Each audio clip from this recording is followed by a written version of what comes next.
Sabi ni Vice President Sara Duterte, walang batayan ang impeachment complaint na inendorso ng Akbayan Party. Funny, for something she insists has no merit, it rattled her enough to release a video message. Not to answer the serious charges, pero para atakihin ang Akbayan at ang aming senadorang si Risa Hontiveros.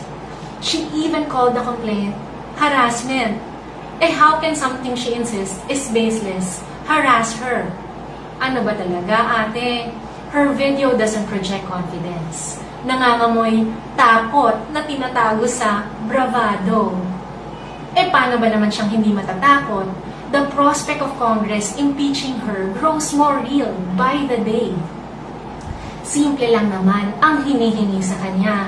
Ipaliwanag ang pagwaldas ng pera ng bayan. Pero hanggang ngayon, sa kabila ng napakaraming palusot, ayaw at hindi pa rin niya maipaliwanag sino ba sina Mary Grace Piatos and friends at kung saan napunta ang over 612 million in confidential and intelligence funds. Tama na ang palusot, Madam Sara. Stop panicking and prepare to be impeached.